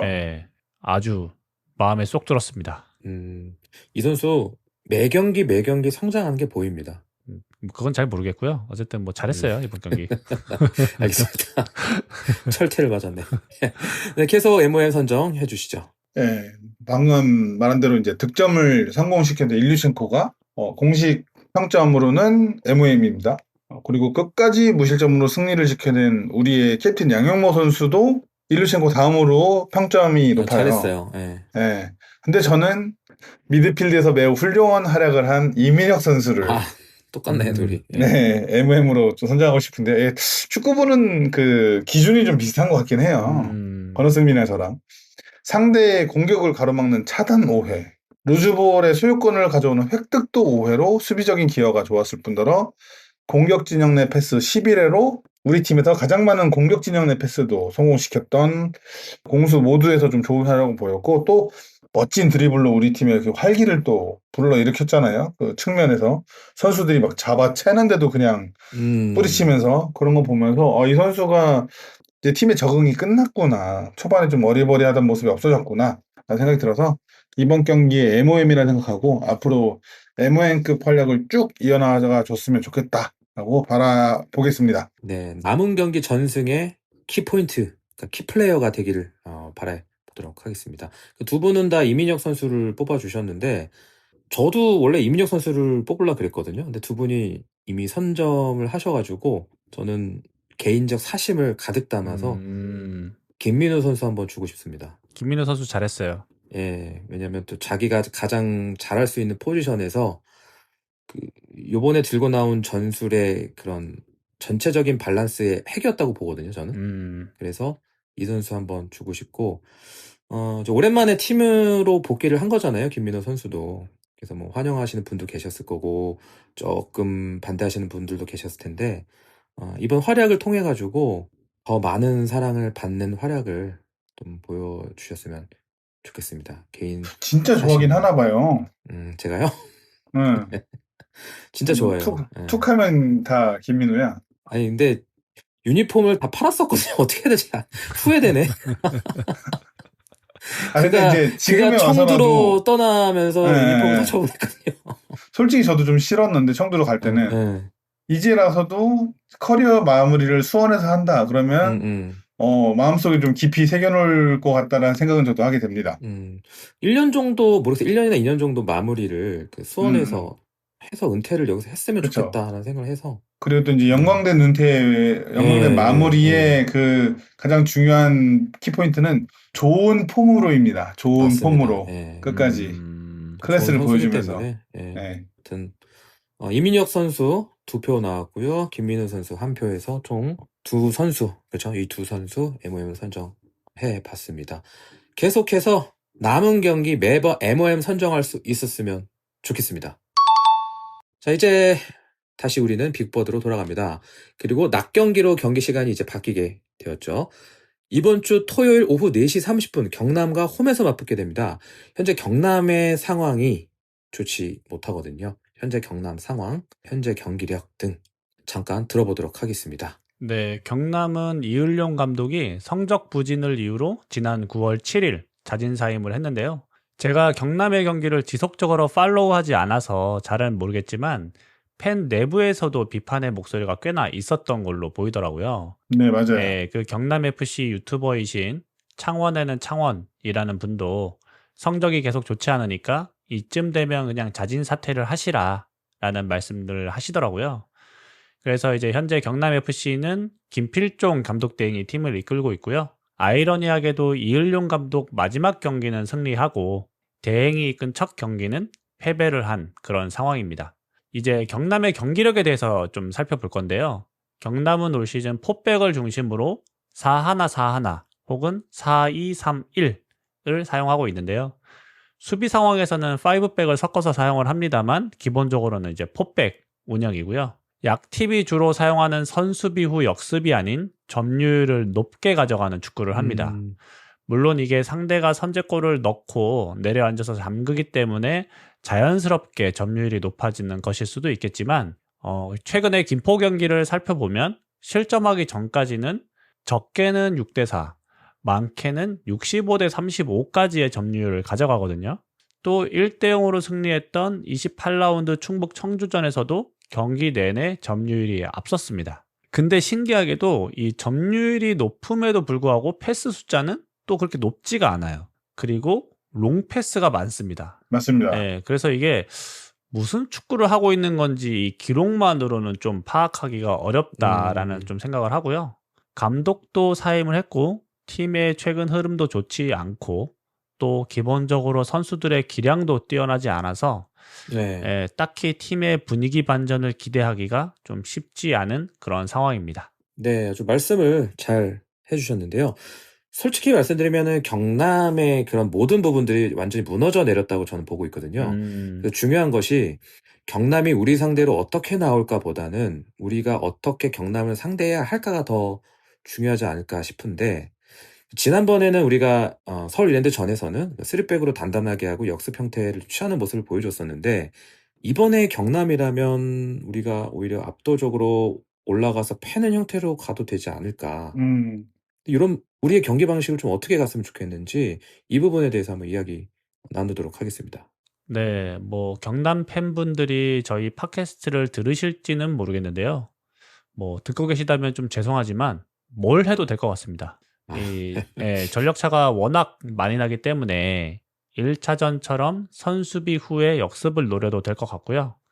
아니면 2차전처럼 라인을 높게 올려서 상대의 후방 빌더 미스를 노리는 전략도 괜찮을 것 같습니다. 여기서 중요한 거는 이제 경남이 이날 어떤 전술을 들고 나올 것인가, 이게 좀 중요한데요. 기존처럼 점유하는 축구를 들고 나올 건지 아니면 어떻게든 지키면서 한 방을 노릴 건지 뭐 알 수 없기 때문에 초반에 상대의 전략을 보고 저는 판단해도 늦지 않을 것 같다라고 생각을 하고요. 이번 시즌 경남전은 1차전, 2차전 모두 선제골이 굉장히 일찍 나왔거든요. 네. 그래서 이번 경기도 선제골을 우리가 얼마나 빨리 넣느냐, 이것이 매우 중요할 것 같습니다. 네. 경기 초반에는 간을 조금 봐야 된다, 이런 취지일까요? 간을 봐도 되고 안 봐도 되는데요. 기왕이면 간을 보고 해도 늦지 않는다. 이렇게 생각해 주시면 될 것 같아요. 네, 알겠습니다. 네, 장유님 또 이어서 해주시죠. 네, 그 경남이 스타일을 계속적으로 유지를 하고 있기는 있었어요. 이을령 감독이 뚝심 있는 감독이긴 하다라는 생각을 했거든요. 그러니까 제가 경남을 상대할 때마다 얘기를 했지만 상대적으로 해볼 만하다 싶은 팀한테는 라인을 올리고 좀 강팀이다 싶은 팀한테는 좀 내리면서 안정적인 축구를 하고 또 말씀하신 대로 점유율은 높은 축구를 한다라고 제가 말씀드렸었는데, 그 점유율이라는 게 결국에는 센터백이나 이런 후방에서의 점유율이 높은 거지 공격적인 상황에서의 점유율 자체가 높은 건 아니다. 그러니까 우리 작년에도 수원이 점유율이 꽤 높은 편이었는데 우리가 점유율이라는 환상에 속지 말아야 된다라는 말을 아마 한 적이 있었을 텐데 그런 축구를 후방에서 볼을 그냥 더 쥐고 있었을 뿐이었으니까. 네, 그 경남이 좀 하는 편이고 오히려 그러다가 공격할 때는 좌우 윙어를 사용하는데 그 윙어들에게 이것도 이제 방금 권수님 말씀하신 것처럼 롱패스를 뿌립니다. 그래서 점유율은 많은데 패스 숫자는 낮고 롱패스는 많은 팀이에요.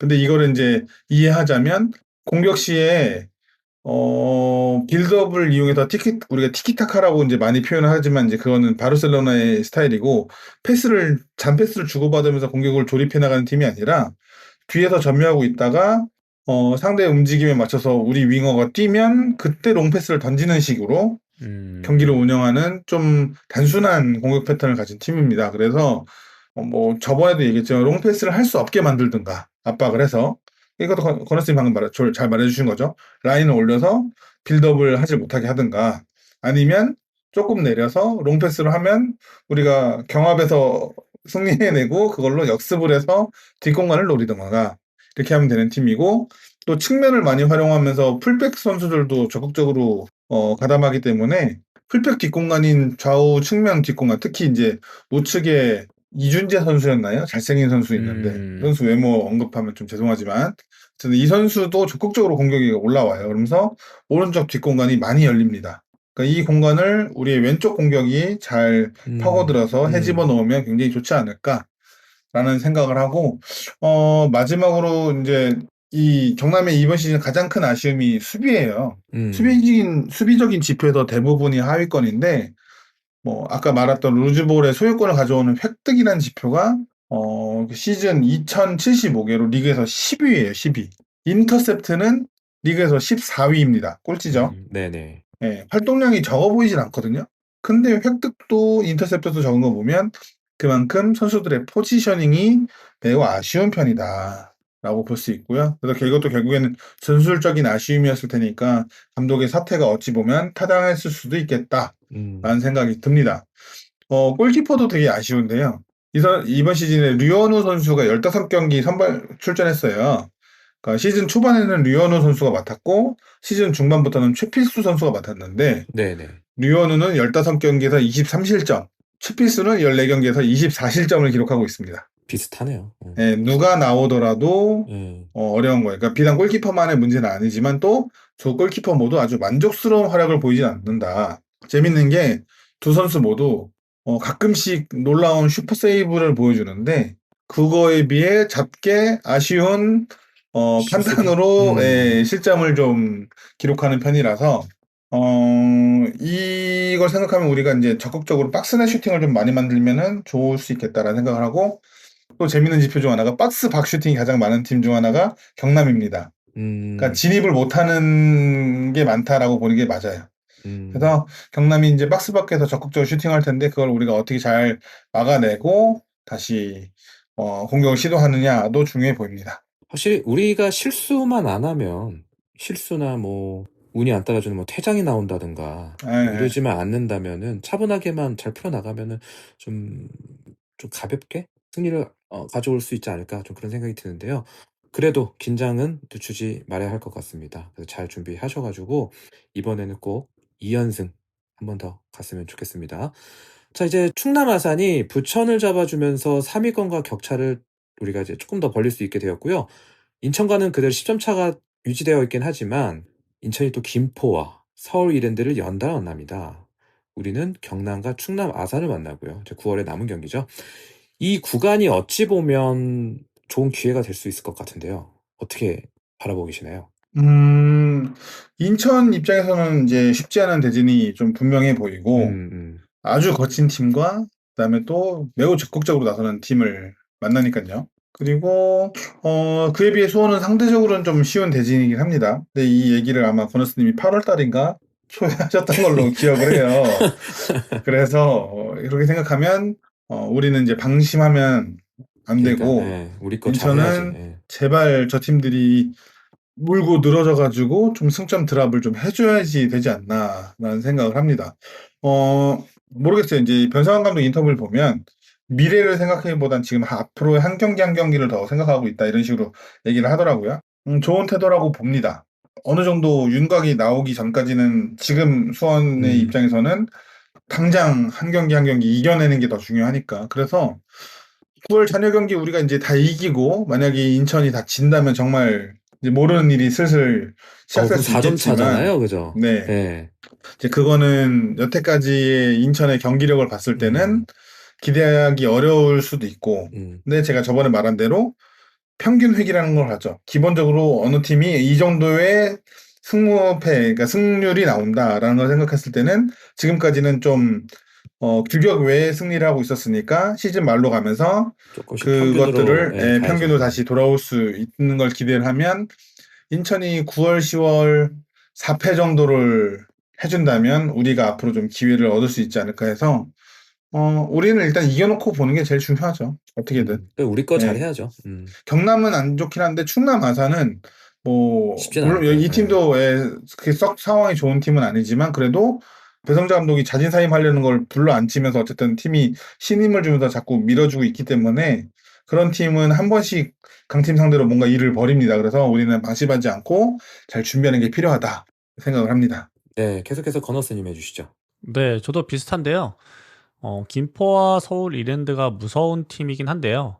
또 그렇다고 인천한테는 그렇게 강하지 않았기 때문에 뭐 저는 인천이 미끄러질 거라고 생각은 하진 않고요. 네. 제가 이제 방금 전에 경남을 되게 좀 얕잡아 보긴 했는데 뭐 사실 축구라는 게 어떻게 될지 모르거든요. 예, 경남을 잡는다 하더라도 또 우리가 충남 아산한테도 잡힐 수도 있기 때문에 네네. 우리는 다 이겨놓고 봐야 된다라는 저도 그렇게 생각을 하고요. 저는 이제 9월보다는 10월이 좀 약간 그런 뭐라고 해야죠? 변곡점이 될 것 같은데. 승부처가 온다? 예. 이제 10월에 우리가 부천과 인천을 연속으로 만나거든요. 네. 예. 그렇기 때문에 10월에 이 두 경기를 어떻게 보내느냐가 더 중요하다. 9월 두 경기보다는. 그렇게 생각하고 또 인천이 11월 달에 부산과 전남을 연속으로 만나요. 그러니까 11월이면 거의 막바지기 때문에 플레이오프 경쟁을 위해서 이 부산이나 전남은 또 기를 쓰고 힘을 내겠죠. 할 거기 때문에 인천에게는 이 11월 달이 되게 고비가 될 것 같다. 그래서 우리가 10월 달에 만약에 인천전을 승리한다면 11월 달에는 진짜로 기적이 일어날 수도 있지 않을까? 예, 그런 생각을 하고요. 어쨌든 우리는 뭐 10월, 11월을 기대하기보다 앞선 경기를 우선적으로 잘 준비를 해야 되겠죠. 그래서 예, 인천이 미끄러지는 걸 기대하지 말고 우리가 계속해서 한 경기 한 경기 이겨나가면서 추격을 하는 게 더 중요하지 않을까. 예, 이렇게 생각합니다. 네, 맞습니다. 너무 멀리 바라보면은 당장 앞에 있는 걸 그르치는 경우가 있기 때문에 역시나 마찬가지로 당장 앞에 있는 경기에 더 집중하고 우리가 해야 할 거 잘 마무리하는 게 좋을 것 같습니다. 하지만 조금 희망 회로를 돌려보자면 요번에 만약에 김포가 아주 끈적끈적하니까 지금 계속 무패를 좀 달리고 있었기도 했고 운이 좋아서 인천을 한번 잡고 서울랜드가 인천과 비기면 그리고 우리가 다 이기면 6점 차 정도 되나요? 5점 차 될 거예요. 5점 차 되나요? 네. 자, 그렇게 해서 5점 차, 6점 차까지 들어둔 상태에서 10월 가서 인천과 맞대결해서 우리가 이겨서 3점 차? 3점 차 내로 좁히고 11월에 전남 부산이 인천을 한번 킬해주면 이건 저의 시나리오입니다. 그렇게 될 가능성도 있죠. 예, 그러니까 너무 희망 회로긴 한데 너무 또 희망을 잃으면 안 되지 않을까 싶어서 김포의 정훈이 형님 조금 더 힘내주셨으면 좋겠고요. 그다음에 서울 이랜드 그 도균이 형님 제가 길을 불어넣고 왔거든요. 목동에다가. 네, 그 끝발이 좀 통했으면 좋겠습니다. 네, 어떻게 될지 모르니까 한번 이게 신경을 안 쓰는 것처럼 해도 신경이 쓸 수밖에 없어요. 그렇죠. 네, 그래서 좋은 결과 기대하고 있도록 하겠습니다. 물론 우리가 더 잘해야 됩니다. 네, 9월 향후 전망까지 짧게 다뤄봤고요. 계속해서 순위 경쟁에 참전하려면 무엇보다 우리 앞에 놓인 경기부터 화려하게 해치워야 합니다. 경남전을 맞이하는 우리 예상 라인업과 경기 결과 예측까지 들어보도록 하겠습니다. 건수님부터 해주시죠. 네, 이번 경기는 선발 라인업을 예측하기가 정말로 어려울 것 같은데요. 그럼에도 불구하고 예측을 좀 해보자면 골키퍼는 양형모, 포백은 이기재, 레오, 황석호, 정동윤, 그리고 미드필더는 이민혁과 홍원진, 그리고 김지현이 공격형 미드필더로 나올 것 같고요. 전방의 쓰리톱에는 파울리뇨, 일류첸코, 세라핌 이렇게 나오지 않을까 싶습니다.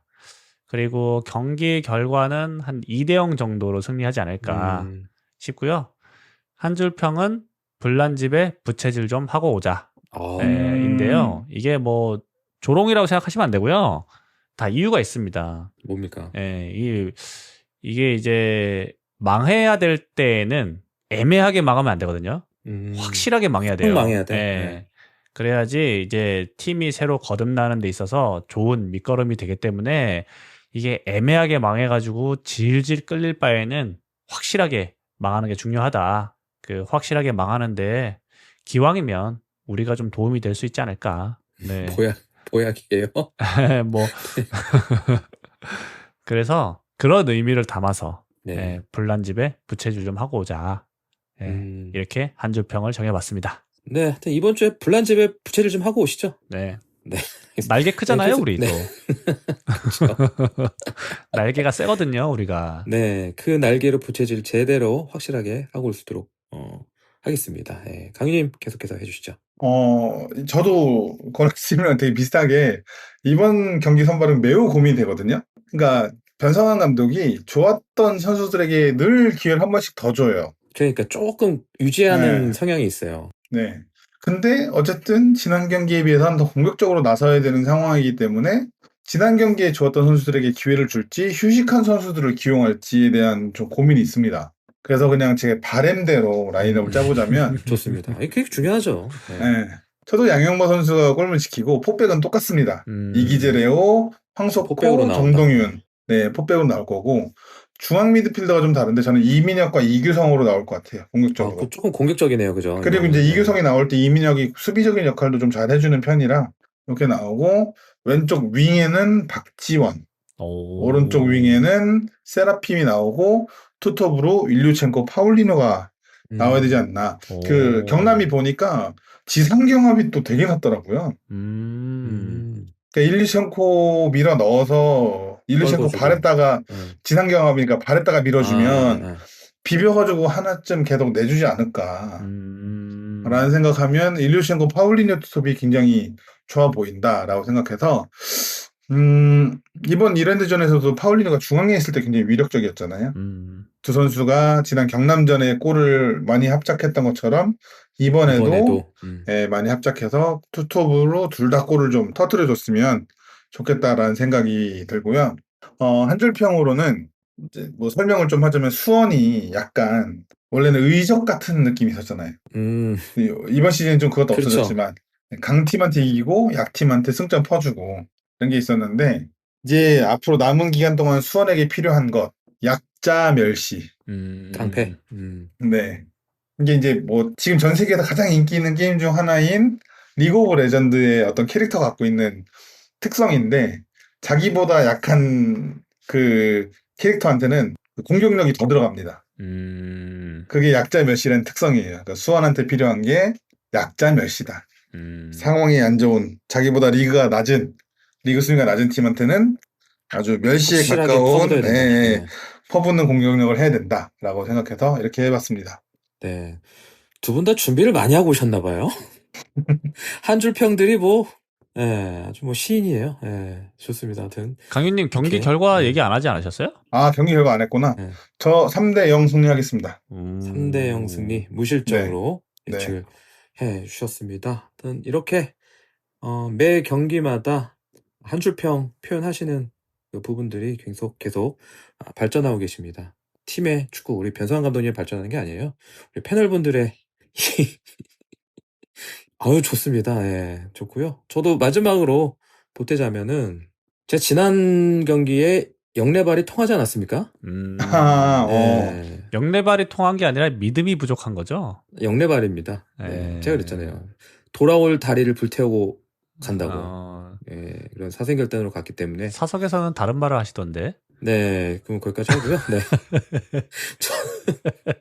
저는 요번에 5대0 가겠습니다. 기강 확실히 잡고 온다. 불난집의 부채질을 제대로 아주 그냥. 네, 팰 때 확실하게 패야 돼요. 조롱은 아니에요. 진짜 조롱은 아닌데 팰 때 확실하게 패갖고 이 올라오지 못할 정도로 이렇게 그 두더지 망치 아시죠? 고개 들 때 그냥 확 그냥 해야 되거든요. 네, 그래서 이번에 5대0 승리 기강 제대로 잡고 온다. 저는 그렇게 한 주평 남겨보도록 하겠습니다. 저희 셋 다 완승이죠. 어떻게 보면 그렇죠. 예승 완승 네. 이렇게 예측을 해주셨고요. 다음 주죠. 다음 주도 웃으면서 만났으면 좋겠습니다. 이게 4주 동안 연속으로 팀이 죽쓰고 있으니까 이게 저희도 참 죽을 맛이었거든요. 아우, 정말 힘들었어요. 예, 진짜 힘들었고, 그러니까 되게 어려웠습니다. 그 팟캐스트 진행하는 게 너무 어렵기 때문에 오랜만에 또 2주 연속 웃으면서 만날 수 있었으면 좋겠습니다. 이번 서울 이랜드전이 시작될 때 프렌테 트리콜로에서 나의 사랑 나의 수원이 울려 퍼졌었는데요. 직전에 있었던 경기가 실망스러웠고 한창 1위 경쟁을 해야 하는 중요한 시기에 4경기 동안 멈칫거리던 모습은 팬 여러분들 모두 용납하기 어려웠을 겁니다.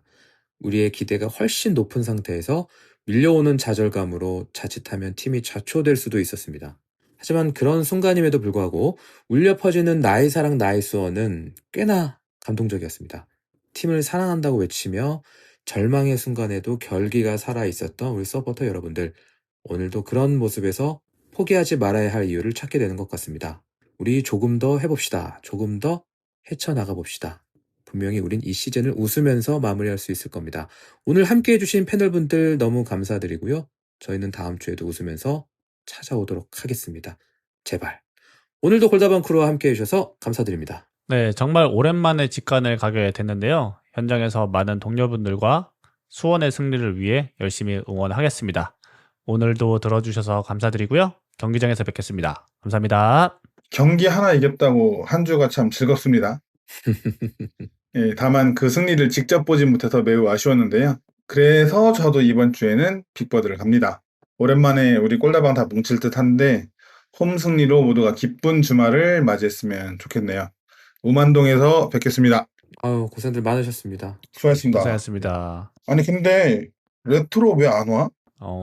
미치겠어요. 뭐한 놈 지금 4개월째. 아, 이번 주에 보내준다면서요. 그러면 아니, 적어도 성장 등록됐다고 오늘은 문자가 와야 되는 거 아닌가요? 얼마 전에 출시한 아이폰 17이 더 빨리 올 수도 있겠네. 그거 아세요? 하늘이는 할부를 벌써 다 갚았어요. 유니폼. 야, 이거 좀 심각한데. 할부를 빨리 좀 먼저 보내주세요. 갚고 나서 네. 물건을 받는 이 기이한 구조. 시스템. 네. 제가 이번 달 말에 그 휴가 쓰고 부산에 그 부산 국제락 페스티벌 보러 갈 거거든요. 네. 그때 레트로 입고 가고 싶은데 그때는 입고 갈 수 있을 것 같긴 한데 일단 당장 이번 주에도 좀 입고 가고 싶은데 이번 주 입고 싶습니다. 아, 무친 진짜. 모르죠. 뭐 당장 내일 배송 떠가지고 모레 배송 받을지. 아, 그러면 이제 베스트긴 한데. 긴장하고 있어요, 솔직히. 네. 왜 그런지는 다음 시간에 알려드림. 아, 근데 진짜 좀 짜증납니다. 이거 빨리 연락을 좀 주지.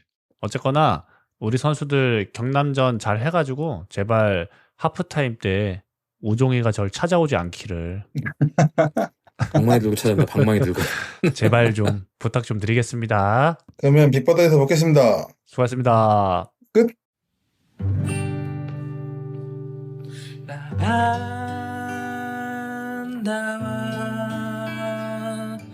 바다를 넘어 여행을 떠나자. 나의 마음의 완이를 또 한 번 더 하얗게 눈이 내리던 그날처럼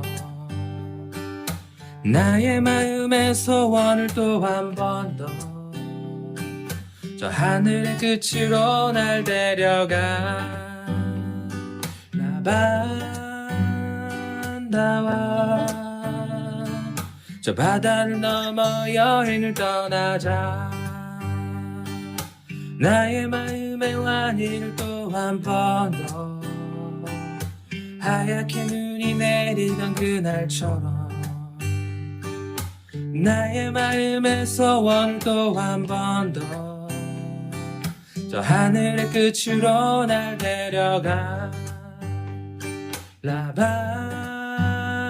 라반다와 저 바다를 넘어 여행을 떠나자. 나의 마음의 완이를 또 한 번 더 하얗게 눈이 내리던 그날처럼 나의 마음의 소원을 또 한 번 더 저 하늘의 끝으로 날 데려가. 라반다와 저 바다를 넘어 여행을 떠나자.